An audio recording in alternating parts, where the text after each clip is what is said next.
Oke, jadi selamat datang di segmen Retas atau review laptop bekas berkualitas. Di video kali ini kita akan melanjutkan 3 laptop yang masing-masing saya beli 100 ribuan kemarin.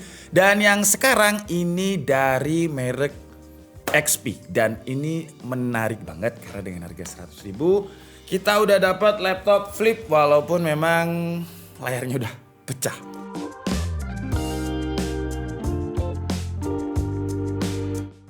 Jadi dengan harga 100 ribu ini pertanyaannya saya bakalan untung atau malah buntung karena PR-nya laptop ini banyak banget. Jadi nama laptop ini adalah XP Pavilion 11 K208TU. Yang dia ini di launching sekitar tahun 2015, jadi sekarang 2022 umurnya sekitar 7 tahun. Dan dulu harga barunya untuk yang Intel N3050 seperti yang saya bahas ini kalau nggak salah sekitar 4-5 juta. Terus juga sesuai dengan namanya XP Pavilion 11 berarti dimensi layarnya ini 11 inch. Dan pada waktu itu kalau misalkan kita ngomongin kompetitornya ya, ada Toshiba Radius 11, entah kalian pernah dengar atau enggak. Terus juga ada Dell Inspiron 11, terus juga ada Acer R11. Terus kalau di Lenovo ada Lenovo Flex 11. Pokoknya yang 11 inch pada waktu itu memang masih rame ya untuk laptop 11 inch. Tapi sekarang sih ada laptop 11 inch tapi saya lihat jarang banget. Jarang banget vendor-vendor ngeluarin 11 inch karena mungkin pasarnya udah diambil sama tablet ya untuk ukuran-ukuran yang 11 inch. Kalau saya lihat di marketplace itu ada yang jual 5 jutaan dan menurut saya itu nggak bakalan laku 5 juta untuk sebuah Intel N3050 walaupun dia convertible atau 360. Terus saya cari lagi ada yang jual lebih murah nih 2,4 juta rupiah. Itu lebih make sense. Dan katanya sih deskripsinya semuanya aman, fungsional. Tapi untuk unit yang saya beli dengan harga 100 ribu ini dia banyak banget PR-nya. Kalau kalian tanya di mana belinya 100 ribu, ini beli di temen saya sendiri ya. Itu pun belinya agak maksa, jadi saya shout out dulu buat Agung. Dia boleh dibeli asalkan tokonya di mention ya. Ya saya mentionnya sih tokonya Agung gitu aja. Kalian cari di mana? Di Cyber Mall. Udah, nanti kalau tanya tokonya Pak Agung gitu aja. Dan dengan harga 100 ribu ini seperti yang saya bilang, walaupun 100 ribu tapi PR-nya banyak banget. Jadi sekalian aja kita coba lihat apakah dia bisa dibuka dengan satu tangan dan tidak bisa. Ketika dibuka kita bakalan langsung disambut dengan tuh ya. Ini udah pecah. Pokoknya layarnya ini udah bener-bener. Terus kalau kalian lihat di sini ya, itu ada kayak semacam screen bleeding di sebelah sini. Muter, itu ada kayak screen bleeding. Ini kayaknya kalau saya lihat dari retaknya di tengah ini ya. Ini kayaknya dia kedudukan, kalau jatuh nggak mungkin antara kedudukan atau ditaruh di tas terus keinjek. Pokoknya dia itu dapat tekanan dari tengah gitu. Makanya dia retaknya di tengah seperti ini. Kalau untuk casingnya sebenarnya ya untuk sebuah laptop umur 7 tahun masih oke lah ya. Apalagi warnanya saya suka. Warnanya ini warna-warna hijau pastel yang anak muda banget. Pas gitu, warna-warna mint, warna-warna telur asin gitu ya. Jadi masih bagus, cuman sayangnya ya karena dia keluaran 7 tahun lalu, kalau kita lihat frame-nya itu masih lumayan tebal. Jadi frame bagian sini tuh ini masih lumayan tebal. Dan dengan harga 100 ribu ini sebenarnya laptop ini pada awalnya dia nggak ada memori RAM-nya, nggak ada storage-nya. Jadi 100 ribu itu kayak cuman saya beli casing, layar yang pecah ini, sama Mobo. Udah gitu aja. Touchscreen-nya pun kalau kalian lihat ya, nah dia ini nggak bisa touchscreen-nya.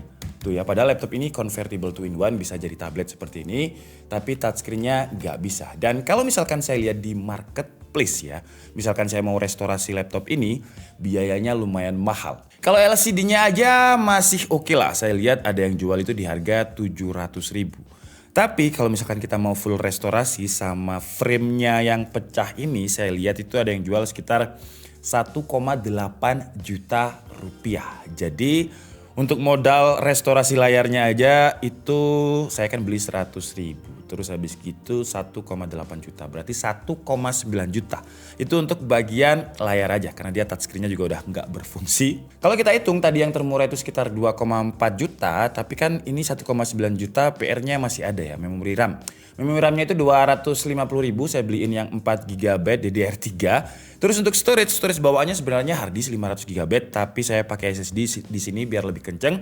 Jadi saya pakai SSD dari Ventus yang ukurannya 256 GB, harganya sekitar 350 ribu. Jadi kalau misalkan di total ya 1,9 tambah 350 tambah 250 ya sama aja 2,5 juta. Dan masih ada lagi PR-nya ya. Pertama adapter. Saya nggak dapat adapternya. Adapternya itu sekitar 200 sampai 300 ribu. Itu pun yang KW ya. Yang ori itu bisa 600 ribu.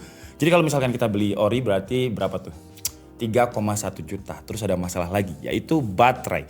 Jadi kalau kita perhatikan ini kan saya cas ya baterainya ya. Cuman kalau kalian perhatikan di sini tuh ya. Ini dia ini plug-in tapi not charging. Jadi baterainya ini juga ada masalah. Dan untuk harga baterainya kalau saya beliin baru itu Rp600.000. Jadi bayangkan ya 2,5 juta. Kita beliin adapter yang KW aja deh 300.000 berarti 2,8. 2,8 tambah baterai 600.000 berarti 3,4 juta. Dimana kalau misalkan ini saya restorasi dan saya jual lagi kayak biasanya menurut saya sih rugi ya karena ada yang jual 2,4 juta. Ya kasihan kalian nanti yang beli. Bedanya cuman kalau yang bawaannya itu pakai hard disk ini pakai SSD. Udah gitu doang dan frame-nya baru, baterai baru, adapter baru KW tapi 3,4 juta. Menurut saya sih walaupun saya beli dengan 100.000 tapi ternyata kalau misalkan kita mau restorasiin dia jatuhnya bukan untung tapi buntung. Belum lagi masalah keyboardnya ya. Keyboardnya sebenarnya nggak ada masalah, udah saya cek aman-aman aja. Cuman feel ngetiknya itu udah nggak nyaman gitu. Jadi ada beberapa karet yang udah aus. Dia kalau misalkan ditekan itu nggak langsung tactile gitu, nggak langsung umpan balik. Jadi kalau keyboardnya 300.000. Jadi menurut saya sih untuk episode kali ini kita nggak jual lagi karena menurut saya kalau misalnya kita jual, kita restorasi itu bakalan rugi. Kecuali kalau misalkan kita jual 100.000 ada yang mau.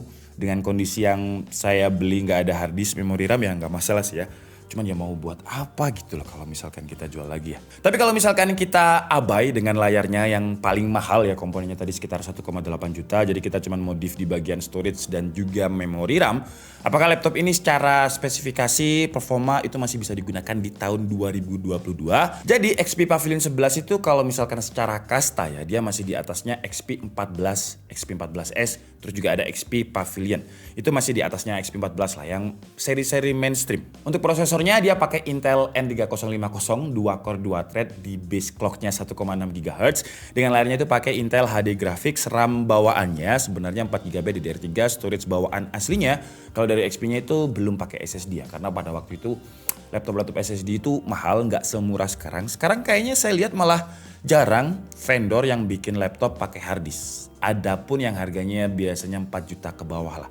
Itu menurut saya juga nggak bakal laku karena sekarang udah pada mau pakai SSD untuk operating sistemnya. Tapi kalau misalkan laptop ini kebutuhannya hanya untuk produktivitas ringan kayak office, browsing, asalkan di-upgrade storage-nya ya, nggak pakai hard disk ya. Karena buat yang sudah terbiasa pakai SSD terus balik lagi ke hard disk, itu rasanya kayak cepet emosi.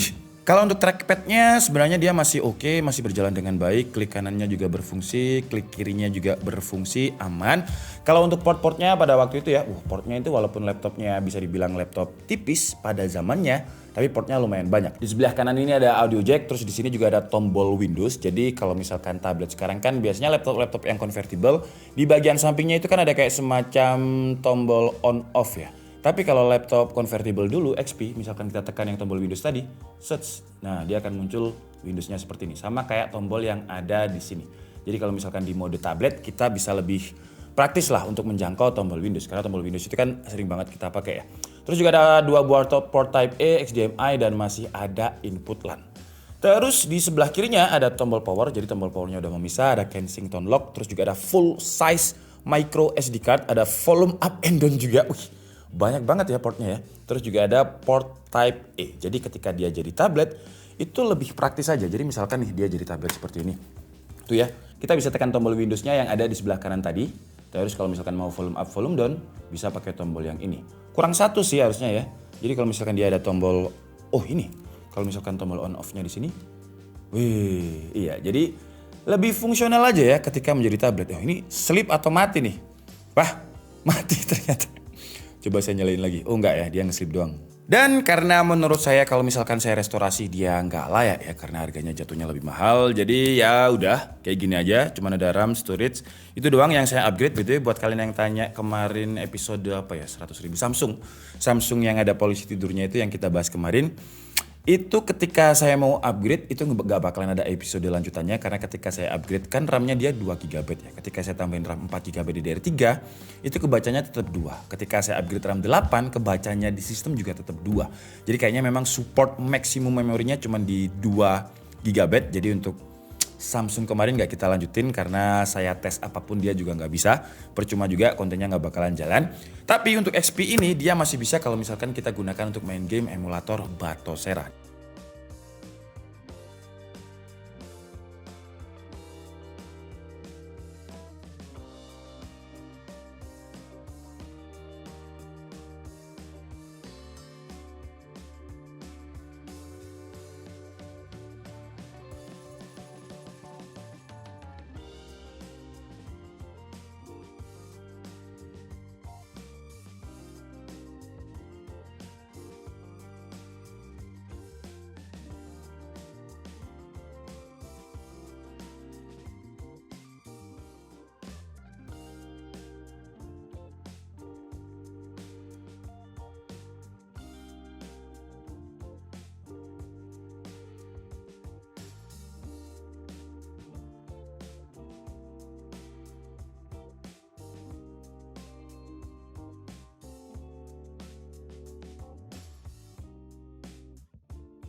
Oke lah, jadi mungkin cukup segitu aja video retas dari XP Pavilion 11 keluaran tahun 2015 yang namanya K208 TU kali ini.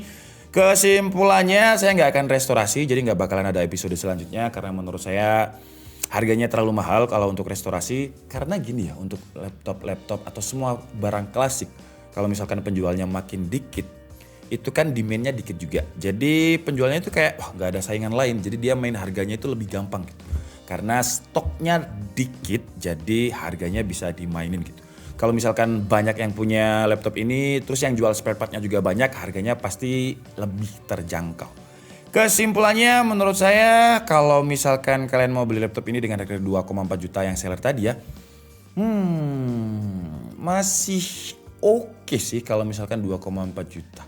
Jangan deh, harga sekitar 1,8, 1,9 oke lah kalau misalkan 2,4. Kalau misalkan kita beli laptop baru yang ukuran 11 inch 2,4 juta Zyrex Axio. Gak ada ya, itu masih 2,8 sama 3 juta rupiah. Jadi kalau 2,4 juta enggak sih, kalau misalkan 1,5 sampai 1,8 juta oke lah. Asalkan kondisinya masih enggak seperti ini ya. Kalau kondisinya kayak gini, janganlah ya. Apalagi layarnya ini udah enggak layak untuk ditonton dengan screen bleeding ya. Oke lah, jadi mungkin cukup segitu aja video kita kali ini. Kalau misalkan kalian punya laptop yang jadul banget, yang pengen kita otak-atik, silakan aja tulis di kolom komentar atau bisa email kita, DM kita, nanti Instagram dan emailnya akan saya taruh di bawah. Biar kita bisa melanjutkan episode-episode retas selanjutnya. Saya Nikas Lebdi and see you on the next video. Bye-bye.